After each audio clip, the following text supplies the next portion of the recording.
a todas as pessoas presentes, encarnadas, desencarnadas, né? E a gente pede nesse momento que a espiritualidade nos acompanhe, que a gente possa ter aqui, eu até não gosto muito desse rótulo palestra, né? Eu acho que quando a gente coloca palestra, parece que está aqui o senhor da razão passando para vocês, mas eu prefiro colocar como uma conversa que a gente tem sobre esse tema, como foi falado, que é tão importante. A primeira vez que eu fui a uma casa espírita, né, que eu fui, na verdade, a primeira vez que eu fui a uma casa espírita participar de um estudo, né, estava lá em uma roda, eu estava à direita da pessoa que estava coordenando os estudos, né, e ele iniciou fazendo uma pergunta para o grupo, ele iniciou pelo lado esquerdo, né, e a pergunta que ele fez você tem fé? E tinha mais ou menos umas 10 pessoas, né, no estudo, e as pessoas foram respondendo, tenho. Outras até com muita, né, sendo muito enfático, eu tenho muita fé em Deus. E foi chegando a minha vez e eu fui ficando com medo, né? Então a pessoa que estava no meu lado direito, que era a penúltima, falou, não sei. Aí eu dei uma aliviada, né? Quando foi a minha vez, ele perguntou, você tem fé? Aí os primeiro eu preciso saber o que é fé, para saber se eu tenho ou não tenho a fé. Porque eu tenho dúvidas sobre o que é a fé. E assim, eu venho para o Espiritismo da Igreja Católica, né? Acho que algumas pessoas têm esse caminho, né, da Igreja Evangélica, vem para o Espiritismo católico, outros já vêm desde sempre dentro do Espiritismo, mas assim, sem querer aqui falar mal da Igreja Católica de forma nenhuma, eu tive uma mãe que já faleceu, que era católica fervorosa, e eu tenho uma admiração muito grande pela forma que ela conduzia diante da Igreja Católica, mas eu sempre tive essa dúvida dessa fé acima de tudo, dessa fé cega, né? Então, muitas vezes eu me via em alguns momentos que eu precisava fundamentar, explicar e se chocava com aquela fé que até então eu tinha na minha mente. Então, naquele momento eu disse, olha, eu não sei o que é realmente fé para saber se eu tenho ou não. E eu vejo que muitas vezes nós confundimos, né, essa questão da fé. Nós muitas vezes achamos que a fé é a mesma coisa de confiança, né? Em alguns momentos, sim, a fé e confiança são sinônimos, e outros momentos, não. A fé a gente pode colocar como algo mais espiritual, algo mais assim, irrestrito, né? Que a gente pode dizer que a fé, ela vem antes. Você tem fé que algo vai acontecer. A confiança, ela vem depois, né? A confiança é mais material, é mais prática, ela carece mais de um aprendizado, de experiência. Vou dar aqui um exemplo, eu vou usar aqui a nossa casa como exemplo. No dia de hoje, vocês percebem que tem a pessoa que abre a palestra, tem a pessoa que lê a palestra, né? Tem a pessoa que fica ali na recepção.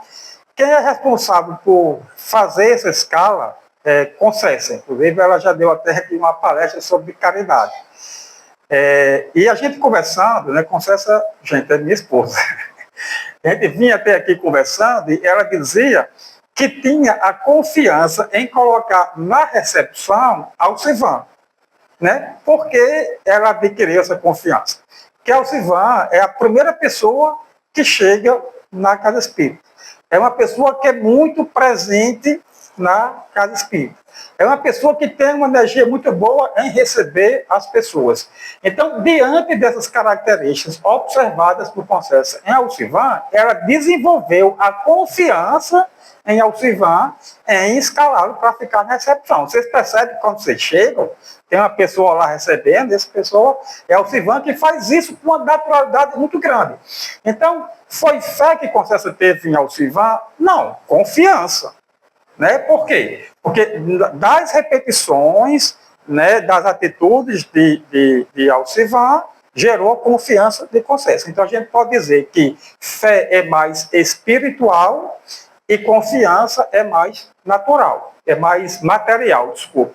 Isso não quer dizer necessariamente que a fé, por ser espiritual, ela precisa ser uma fé cega, uma fé que se fala é assim porque Deus quis. Né? Outro exemplo, Rui, antigamente, quando jogava Vasco e Flamengo, eu tinha confiança que o Vasco ia ganhar. Acho que hoje em dia eu estou precisando ter fé, né? Porque só confiança não está dando, não. Viu? Né?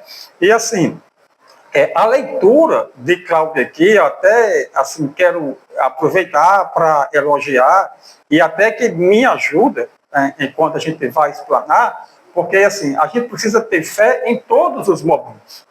Né? E na leitura de Cláudio, ele colocou que nós nessa vida temos momentos bons e momentos ruins. Né? Então, nós não podemos colocar essa fé no pêndulo. Eu tenho fé quando a minha vida está boa e não tenho fé quando a minha vida está ruim. Até porque o que é ruim para a gente, o que é bom para a gente, muitas vezes nós precisamos ter uma percepção maior para se ter essa definição e não perder a fé. Que, na verdade, quando a gente diz eu perdi minha fé, a gente pode refletir. Será que você já teve a fé verdadeira? Né? Porque quando a gente escolheu o tema dessa palestra, eu pensei na fé e depois veio em mente que título eu iria dar à palestra. Rebouças ficou me cobrando, Mércia ficou me cobrando, que inicialmente eu estava querendo colocar a fé remove montanhas, interrogação. Né? Mas aí depois eu pensei, pode gerar uma hesitação. Né? Já no título, né, se gerar uma hesitação que não cabe, e hesitação e fé não cabe. E sim, a fé remove montanhas. Né? Rebouças já se antecipou que eu ia explicar que a fé remove montanhas. Não, a gente vai tentar refletir, vai tentar colocar algumas coisas aqui, como eu falei inicialmente, não é intenção minha ser o senhor da razão. Mas é claro, quando a gente diz que a fé remove montanhas, nós não estamos querendo comparar a fé com um caminhão que vai transportar essa areia, né? Não somos bobos para fazer isso. Mas as montanhas a que a gente refere que a fé transporta são os obstáculos que nós temos até alcançar a nossa fé. E não são poucos esses obstáculos. Não são poucos e nem são fáceis de transportar. Por isso, até é interessante a questão montanha. Não é fácil você transportar, né, uma montanha. Então, a má vontade que a gente tem de fazer uma coisa é uma resistência, é um obstáculo para a gente alcançar algum objetivo. A falta de interesse, né? O orgulho, o egoísmo. Né? Daqui a pouco eu vou aqui explanar algumas coisas, como o egoísmo muitas vezes confunde a nossa fé. Às vezes nós somos egoístas até sem perceber. Em alguns momentos nós temos algumas atitudes de egoísmo e não percebemos. Então, esses obstáculos, eles precisam ser transportados. Né? E a melhor forma de transportar esses obstáculos é você tendo a fé. Né? Você não pode deixar que esses obstáculos diminua o seu ímpeto de conseguir um objetivo. Agora, eu não posso sentar na minha fé e esperar que as coisas aconteçam. Eu não posso achar que a fé é cega. E a cegueira da fé gera o fanatismo. Então, a gente precisa ter sempre esse cuidado, porque é uma diferença muito tênue entre fé e fanatismo. Nós não podemos confundir o que é a fé verdadeira, que é a fé que quem aqui leu esse capítulo com o mesmo título, né, no livro O Evangelho segundo o Espiritismo, sabe que ela precisa ser embasada, fundamentada. Né? Então, só ler um trechinho que o Evangelho cita sobre essa questão, para não ficar só aqui a minha opinião. As montanhas que a fé transporta são as dificuldades, as resistências, a má vontade. numa palavra que se encontra entre os homens o interesse material, o egoísmo, a cegueira do fanatismo. As paixões orgulhosas são outras montanhas que barram o caminho de todo aquele que trabalha pelo progresso da humanidade. Então, quem está dizendo isso aqui? Sou eu? Não. Né? Não sou eu que estou dizendo. Quem está dizendo está aqui, ó, o Evangelho segundo o Espiritismo. Certo? Alguém, né, pode discordar, argumentar sem problemas. Inclusive, eu quero até combinar aqui uma coisa com vocês.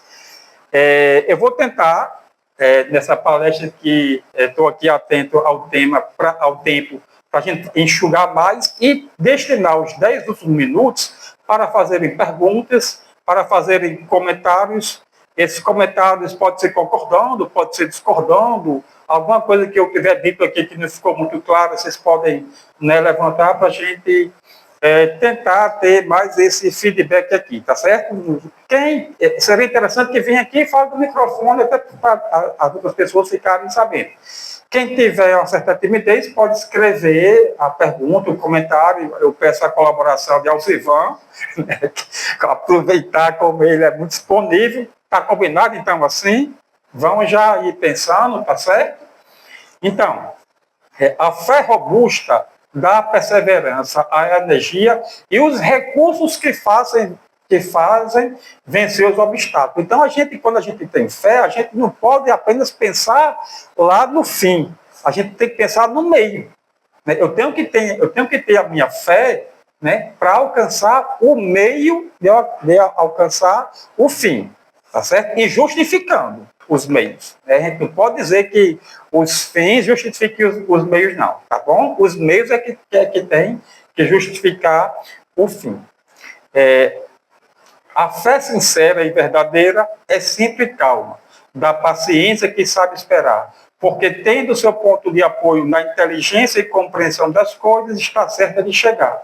Né? Então a gente precisa também entender que a fé ela precisa ter essa paciência. Quero aqui pegar o exemplo daquele filme de Valdo Franco, né, que teve a oportunidade de assistir, ver se vai se lembrar de uma cena, que estava num centro espírito, um senhor lá tentando trabalhar alguém que estava obsediado, né? E ele é muito rigoroso, muito agressivo com esse obsessor, e o obsessor devolvia na mesma palavra. Né? O rapaz lá do centro espírita gritava com ele, o obsessor gritava também, e chegou a dizer: quem é você para falar assim comigo? Até que tem uma senhora lá, deixa eu tentar. Tem uma senhora chegou lá calma, serena, olha, explicando, mostrando os fundamentos, né, da doutrina espírita, e foi com essa calma, com essa serenidade, conseguindo, né, o seu objetivo. Então, não adianta você chegar, né, com agressividade, eu posso, eu aconteço, Deus está comigo, e é assim, você vai. Não, você precisa ter, né, essa calma, e ela conseguiu tirar essa sintonia, né, que estava lá o obsessor, e com calma e com a verdadeira fé, né, ela conseguiu o seu objetivo. Porque nós precisamos sempre desse entendimento da nossa fé, para a gente não cair também, desculpa o termo pesado, numa armadilha, e transformar a fé como uma transferência de responsabilidade. Muitas vezes eu vou me preparar, vou me preparar para um concurso e digo: olha, tenho fé em Deus que eu vou passar nesse concurso. Aí, final de semana, eu vou lá para a igreja rezar, chego em casa, me ajoelho no milho, rezo, leio a Bíblia todinha, né? Aí tem o meu colega que tem fé, mas ele está no cursinho, está estudando, está se dedicando. Então, qual dos dois vai ter a possibilidade maior de alcançar? Aquele segundo. Né? Então, e no final, aí eu não passo. Né? Não passo. Aí eu digo: não, é porque Deus quis assim. Né? Não, gente, Deus não quis assim, não. Foi você que não se dedicou. Né? Talvez Deus tenha até mandado para você as oportunidades. Você viu o anúncio de um cursinho, você viu um material didático que lhe foi oferecido e você desprezou esse material didático. E aqui também vou contar uma história, claro, é uma história que apresenta questões assim caricatas, mas para tentar clarear mais isso. Tem uma cidade pequena, nessa cidade, tinha um senhor que era muito religioso, muito bom, e realmente tinha o respeito de todas as pessoas nessa cidade. E Deus chegou para ele e avisou que iria ter uma inundação na cidade muito grande, que era preciso evacuar as pessoas a tempo. Né? Então ele chegou até as autoridades, né, comunicou, né, esse feito que ia ocorrer. Como ele era uma pessoa muito respeitada, né, religiosa, todo mundo acreditou nele. Então a autoridade chegou para ele: pronto, a gente vai organizar as saídas, os ônibus, e você vai ser a primeira pessoa a sair. Ele disse: não, pode levar o pessoal que comigo Deus vai me salvar. Beleza, aí começou, né? A lotação de ônibus, sair, começaram as chuvas, e já saindo os ônibus. Quando foi sair o último ônibus, ele estava lá, o último ônibus, ele estava lá, e o responsável por esse último ônibus chegou para ele e falou: olha, vamos, esse é o último ônibus. Ele: não, pode ir que Deus me salva. Né? Se ele me avisou, ele vai me salvar. Então saiu o último ônibus. Depois desse último ônibus, ainda passou um carro, né, com água ali já no pneu, chamou ele e disse: não, pode ir que Deus me salva. E começou a inundação, com água na cintura, veio um barco. Né, e esse barco chamou: né, rapaz, vamos, já está água na cintura. Ele disse: não, pode ir que Deus me salva. Nessa inundação aumentou, ele morreu, foi lá no céu e foi lá reclamar a Deus. Né? Chegou lá e disse: mas Deus, como é que pode? Você me avisou, eu fiz o que você falou, avisei a todo mundo, e você não me salvou. Aí Deus: como é? Ora, você foi a primeira pessoa que eu avisei na cidade, foi você. Falei, intercedi para que a autoridade oferecesse a você o primeiro lugar do ônibus, você não quis. Depois, no último ônibus, a pessoa ali ofereceu, saiu o último ônibus, ali era o último já. Mas como você era uma pessoa muito boa, eu mandei um carro para lhe pegar, você não foi. Depois mandei um barco para lhe pegar e você não foi. Aí eu que não lhe salvei. Né? Então, a divina providência veio. Agora faltou a atitude, né, dele. Então, nós precisamos estarmos preparados para a gente ter essa divina providência. A divina providência, ela vem. Né? Se eu confio em Deus, se eu sei que Deus é perfeito, e eu vou fazer uma prece a Deus, eu vou pedir algo a Deus, uma coisa eu devo ter certeza: a parte dele, ele vai fazer. Não é isso? Então, falta eu fazer a minha parte, né, para que esse meu pedido ocorra e que seja um pedido, né, que realmente você mereça. Que muitas vezes a gente faz alguns pedidos que a gente não merece. Do ponto de vista religioso, a fé é uma crença nos dogmas particulares. Né? Cada igreja tem os seus dogmas. Né? Agora, sob o aspecto da fé, ela precisa ser uma fé raciocinada. Né? Porque, como diz também aqui, se me permite, no Evangelho, do ponto de vista religioso, a fé é a crença nos dogmas particulares que constituem as diferentes religiões. Todas as religiões têm seus artigos de fé. Sob esse aspecto, a fé pode ser raciocinada ou cega. A fé cega, não examinando nada, aceita sem controle o falso como verdadeiro e se choca a cada passo contra a evidência e a razão. Levada ao excesso, produz o fanatismo. Né? Como eu falei anteriormente. Então, a gente precisa ter esse cuidado, até onde eu tenho essa confiança, essa fé em Deus, né? E que eu possa ter esse meu raciocínio, esse meu fundamento. Buscando também aqui no Livro dos Espíritos, a gente vai encontrar na pergunta 838. Toda crença é respeitável, mesmo que notoriamente falsa. Eu busquei essa pergunta porque, como eu digo que a fé é muito espiritual, religiosa, né? Então a gente foi buscar na questão da crença. Eis a resposta: toda crença é respeitável, desde que sincera e quando conduz à prática do bem. Condenáveis são as crenças que conduzem ao mal. Né? Então, assim, aqui nas nossas conversas, a gente tem os nossos estudos, aqui, né? Mas às vezes às vezes não, quase sempre, ou sempre. Tem a conversa antes e a conversa depois, que eu acho muito prazerosa, né? Que a gente fica ali conversando. E eu digo muito o seguinte, que a melhor religião é aquela que lhe faz bem, né? Seja católica, seja evangélica, seja aqui na casa espírita, seja nas religiões de matriz africanas, se ela é uma religião que lhe faz o bem, que lhe traz, que ela pratica o bem e lhe faz bem, né? Então para você é a melhor religião. Porque dessa forma você vai ter a condição de exercer, né, a sua fé. Porque a fé, ela não é como uma medicação que você vai lá no médico e ele prescreve. Né? A fé se adquire. Nós tivemos aqui uma palestra sobre caridade, foi interessante também, fazendo propaganda aqui do processo, que quando a doutrina espírita diz fora da caridade não há salvação, porque a caridade está ao alcance de todos. Do mesmo jeito é a fé. A fé não se prescreve, não se impõe. Eu não posso chegar aqui para vocês e dizer, olha, a partir de agora, dessa palestra que eu falei, todos vocês vão sair daqui com fé. Não, a fé é individual, é de cada um.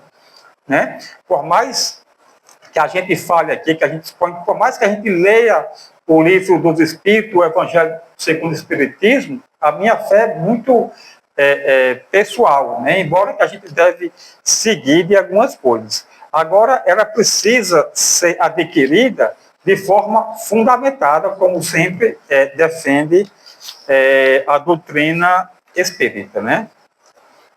Então, o que é que diz o Evangelho segundo o Espiritismo nessa questão? A fé, a fé é preciso uma base. E essa base é a inteligência perfeita daquilo que se deve crer. Para crer, não basta ver, é sobretudo compreender. Então, veja só, muito se coloca que a fé é acreditar naquilo que não se vê. Beleza, concordo. Né? Agora, isso não quer dizer que não é porque você acredita em algo que você não vê, você não possa compreender. Aí é a palavra-chave. Tá certo? Então, a gente não pode confundir a questão de acreditar no que vê por ser cega. Né? Você não vê, mas você compreende. Se eu perguntar aqui, né, quem aqui tem fé em Deus? Por favor, levanta o braço. Quem tem fé em Deus? Isso. Deixa eu perguntar aqui de novo. Quem aqui já viu Deus? Quem já viu Deus? Então, opa! Muito bem. Então, vamos lá. Nós temos fé em Deus. Né? Nós não vimos Deus. Isso é uma questão cega? Não. Né? Porque lá no livro do Espírito, o Evangelho, ele dá várias provas, né, da existência de Deus. Deixa eu ver aqui onde é que eu parei. Não basta ver, é sobretudo compreender. A fé é raciocinada, a que apoia sobre os fatos e a lógica, não deixa para trás de si nenhuma obscuridade. Crê-se porque se está certo. E não se está certo senão quando se compreendeu. Eis porque ela não se dobra, porque não há fé inabalável, senão aquela que pode encarar a razão face a face em todas as épocas da humanidade. Então, essa parte aqui é muito interessante. Então, eu preciso ter a fé, agora eu preciso fundamentar essa fé para que quando chegar a luz, quando clarear aquela minha fé, eu possa explicar. Não, eu tenho uma fé por conta disso. Eu não posso ter, eu tenho uma fé porque Deus quer, e assim, como eu falei, Deus, ele é perfeito, ele sempre vai fazer a parte dele. E a nossa fé, nós precisamos mostrar na nossa prática do dia a dia. Nós temos no Evangelho segundo o Espiritismo a parábola da figueira seca. né?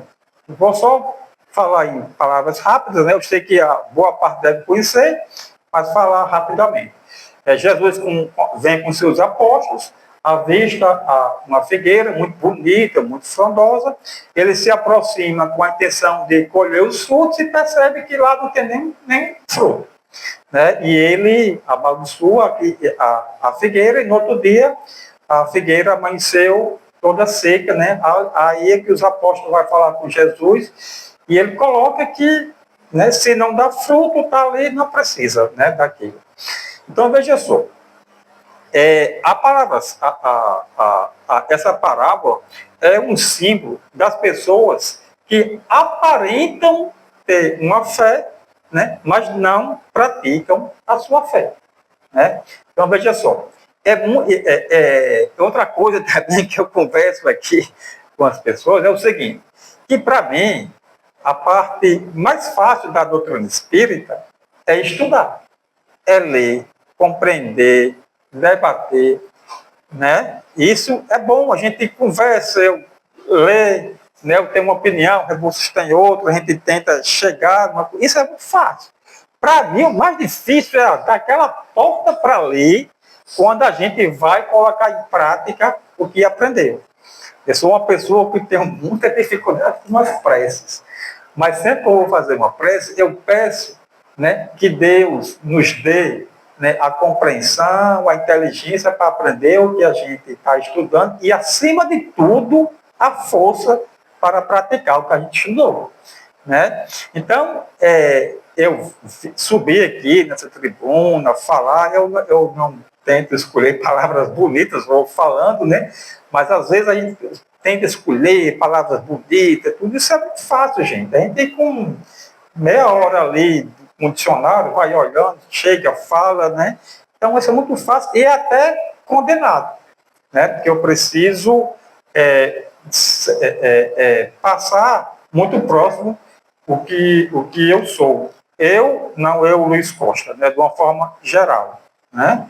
Mas eu já vou dizendo a vocês, a minha fé continua. Em alguns momentos a gente pede para ter assim, compreensão. Teve um palestrante aqui, outro dia, que ele falou que eu já não peço mais paciência, porque quando eu peço paciência, Deus vem me testar, né?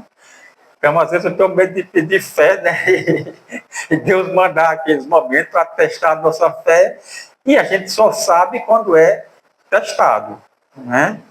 Porque quando um momento assim de fé que a gente tem, quando a gente está próximo a perder alguém, né, que está lutando contra a vida, né, é o momento que muitas vezes, aí que eu digo, a gente tem uma incompreensão do momento, né? Muitas vezes nós fazemos nossa prece pedindo, né, que Deus, né, cura aquela pessoa, que ela não parta. Aí é onde eu digo, né, que eu falei lá no início, será que nesse momento, né, nós não estamos sendo, de certa forma, egoístas? Porque, assim, será que para a pessoa é bom, né, que ela não parte? Será que não chegou o momento dela? Será que eu não estou pedindo porque eu quero, né, que essa pessoa não parta? E aqui eu vou citar um exemplo, contar outra história, que foi assim um dos momentos que eu vi uma pessoa ter mais equilíbrio emocional e fé, né, que eu fiquei assim chocado. Tem um treinador do PSG, Luiz Henrique, o nome dele. O PSG é um clube da França, né, que estava disputando a final da Champions League. A Champions League é o campeonato mais importante da Europa, né, onde está ali o centro do futebol mundial na Europa, e estava disputando.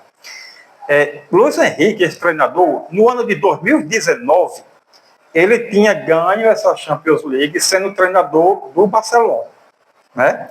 Na comemoração desse título dele pelo Barcelona, a filha dele, de 7 anos, comemorou com ele e foi assim, uma comemoração muito enfática, muito bonita, muito emocionante. Ela chegou com a bandeira do Barcelona, ficou lá no centro do gramado, abraçou ele, foi muito comovente. Ela tinha 7 anos. Depois disso, ela adquiriu uma doença e desencarnou aos 9 anos. Né? E na entrevista, antes da final, né, foi esse ano agora, em 2025, que era para PSG e Inter de Milão. Um repórter fez a pergunta, né, a Luiz Henrique, como é que ele iria se sentir se ele vencesse, e acabou vencendo, né? E ele iria comemorar sem a filha estar presente. Né? Eu não, quando eu estava, inclusive eu estava assistindo essa entrevista, e depois vi várias vezes. Eu não entendi bem a pergunta e fiquei esperando, né, a resposta dele. Ele respondeu da seguinte forma: quem disse que ela não vai estar presente? Ela vai estar presente, sim. Ela pode não estar presente materialmente, mas espiritualmente ela vai estar presente comigo comemorando, eu não tenho a menor dúvida. E digo mais, esses 9 anos que eu passei com minha filha foram 9 anos maravilhosos. Né? Então, eu não posso ficar triste, né, por um período na minha vida que foi o meu melhor período, que foi o tempo que eu passei esses 9 anos. Então, Deus me mandou, né, uma pessoa para melhorar esses 9 anos, e caso a gente vença, né, a gente vai comemorar, né, e eu vou comemorar da mesma forma, né, que ela esteja presente comigo. Então, assim, depois eu fui pesquisar e vi que era isso, eu tinha perdido. Então, eu fiquei, assim, espantado, porque, sinceramente, se fosse comigo, eu não sei, eu ia derramar em lágrimas, né? Mas eu fiquei, assim, espantado com o tamanho da fé daquele cara. E olha que a gente imagina a pessoa já muito bem sucedida, financeiramente bem resolvida, né? A gente acha que não é bem ligado com a fé, mas teve esse momento de uma serenidade, assim, que me causou, né, assim, espanto e até felicidade, né, de saber que nós temos pessoas com essa postura, né? Na questão da fé também, e eu, quando venho fazer esses momentos, eu procuro buscar na literatura espírita. Tem lá no livro O que é o Espiritismo, que eu achei interessante, também que é um livro que é também de perguntas e respostas, né? E logo na primeira pergunta se faz Allan Kardec. É sempre um cético, né? Alguém que faz a pergunta sem crer muito no Espiritismo. E a pergunta que ele faz, eu quis trazer para a fé também, mas é muito sobre a comunicação com os espíritos. Ele faz a seguinte pergunta: são os fatos positivos que os incrédulos querem ver, que eles pedem e, na maioria das vezes, não se pode lhes fornecer. Se todo mundo pudesse testemunhar esses fatos, a dúvida não seria mais permitida. Como ocorre, pois, que tanta gente nada tenha podido ver, malgrado sua boa vontade? Se os contesta dizendo faltar-lhes fé, a isso respondem com razão, que não podem ter uma fé antecipada e que se quer que eles creiam, é preciso dar-lhes os meios de crer. Né? Então, veja, aqui na pergunta dele, né, que realmente uma pergunta muito cética, né, mas ele já coloca algo que a gente vê, falta-lhes fé, e se fala não pode ter uma fé antecipada. Né? Então, a fé, necessariamente, ela é antecipada. A resposta é muito grande, eu tentei resumir, depois vou comentar um pouquinho para tentar ter um entendimento. É esse que Allan Kardec responde. Aí aqui respondendo é Allan Kardec, não são os espíritos. atento aqui ao tempo, né, para ver se dá tempo a gente ter no final, viu? A razão é bem simples. Eles querem os fatos sob o seu comando. E os espíritos não obedecem a eles. É preciso esperar a sua boa vontade. Não basta, pois, dizer: mostre-me tal fato e eu crerei. É preciso ter vontade e perseverança. Deixar os fatos se reproduzirem espontaneamente, sem pretender forçar ou dirigi-los. Então, assim, não adianta você querer tentar mostrar a todo custo aquele que não crê. Como foi dito aqui, a fé, ela não se prescreve, né? A fé, ela é adquirida. Pelo fato da fé não se prescrever, é que eu tenho que ter muito cuidado na minha fé. Eu tenho que ter muita preocupação de cada vez mais procurar fundamentar a minha fé, né? Procurar cada vez mais me afastar dessa fé cega. E a fé cega é, assim, um prato cheio para o incrédulo, né? Ele vai cada vez mais se sustentar de não ter fé.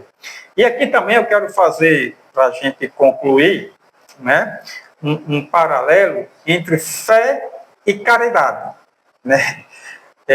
São duas situações, né, que, primeiro, a caridade, que é que o Espiritismo prega, fora da caridade não há salvação. E eu diria que a fé e a caridade, elas se entrelaçam, uma completa a outra, né? Que tem também no Evangelho segundo o Espiritismo. Aqui eu fiz não foi apenas de um capítulo, uma parte e outra, né? Eu vos disse ultimamente, meus caros filhos, que a caridade sem a fé não bastava para manter entre os homens uma ordem social capaz de torná-los felizes. Devia ter dito que a caridade é impossível sem a fé, né? Podereis encontrar em verdades impulsos generosos mesmo nas pessoas sem religião. Mas essa caridade austera, que não se pratica senão pela abnegação, pelo sacrifício constante de todo o interesse egoístico, não há senão a fé para inspirá-la, porque nada dela nos faz levar com a coragem e a perseverança à cruz dessa vida, né? Então, eu acho que a fé e a caridade tá muito interligada. E a caridade é a virtude fundamental que deve sustentar todo o edifício das virtudes terrestres. Sem ela, as outras não existem. Sem a caridade, não há esperança no futuro melhor, no interesse moral que nos guia. Sem a caridade, não há fé, porque a fé não é senão um raio puro que faz brilhar uma alma caridosa. Essa aqui está. É quando a sua mão esquerda não sabe o que dá a sua mão direita. Então, a gente vê que está interligado, fé e caridade. Então, para respeitar, né, aqui o tempo e tentar ver algum debate entre a gente chega nesse momento para a gente tentar esse feedback aí. Se alguém quiser fazer alguma pergunta no microfone, Pode fazer pergunta, pode vir aqui no microfone. Se alguém quiser fazer escrito, pode levantar aqui ao Silvan, levantar a mão que o Silvan vai com o lápis em papel, tá bom? Eu queria, dentro da sua reflexão. Você pode falar aqui no microfone, por favor? Que aí foi um pedido de Messia, viu? Né, Messia? Dentro da sua reflexão. Dentro da sua reflexão aí que você abordou com relação à fé, na sua opinião, qual seria um dos obstáculos que faz com que a gente não consiga atingir essa fé, né? Essa fé que move montanhas, como falou Jesus? Eu acho que vai depender muito das situações que se passam, né? Muitas vezes nós somos muito egoístas na nossa fé, né? Muitas vezes nós dizemos: eu tenho fé em Deus, que eu vou comprar um carro. Né? Então a gente já começa a misturar a questão espiritual com a questão material. A gente não tem nada contra alguém que queira comprar um carro. Tudo bem, é o conforto que você tem. Agora você está colocando o seu egoísmo. E quando você coloca o seu egoísmo, né, você já vai contra, né, a fé. Outro obstáculo que tem, né, é o fanatismo.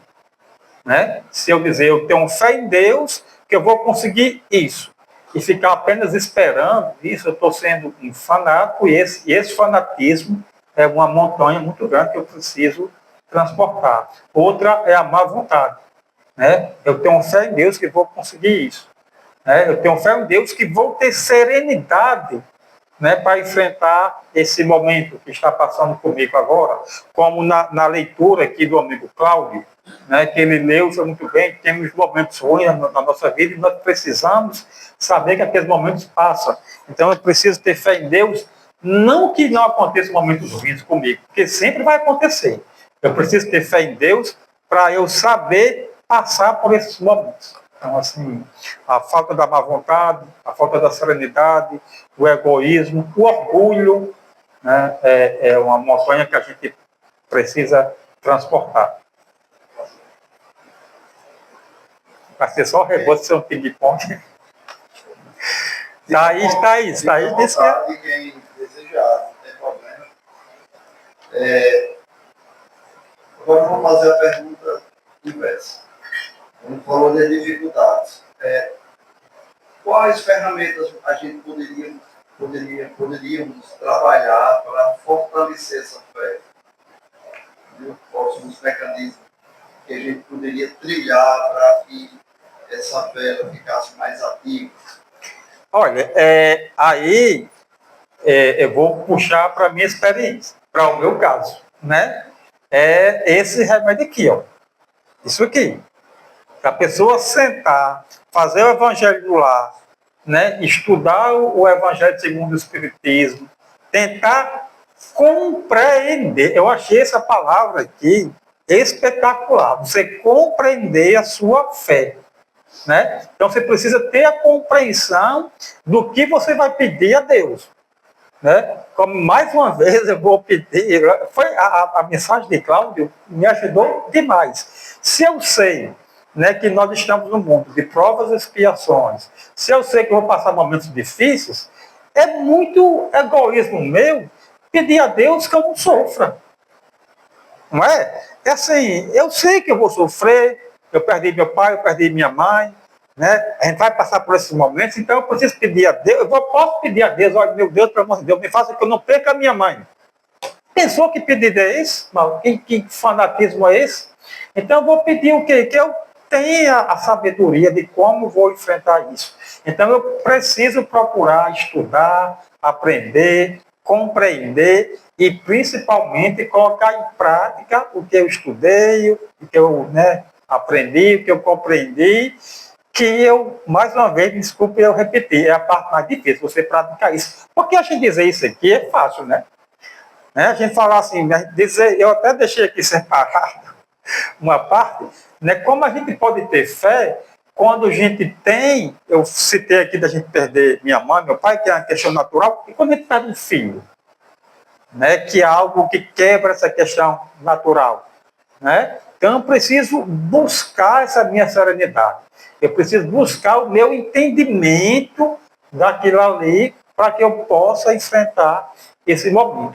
Se eu não tenho isso aqui, né, a minha revolta ela fica mais fácil. Né? Se bem assim, que deve ser desesperador perder um filho. Né? Eu tenho até respeito. Mas quanto mais você busca a compreensão de tais situações, né, a compreensão do que o espírito é imortal, né, você procura uma serenidade, um equilíbrio maior. Só Rebouças mesmo. Bem, então eu resto agradecer, né, a todas as pessoas aqui presentes. A gente espera que tenha passado. Eu esperava que Regivaldo ia me colocar no canto de parede aqui, Mas é isso, gente. Eu agradeço a todos e agora era isso que eu tinha para passar para vocês.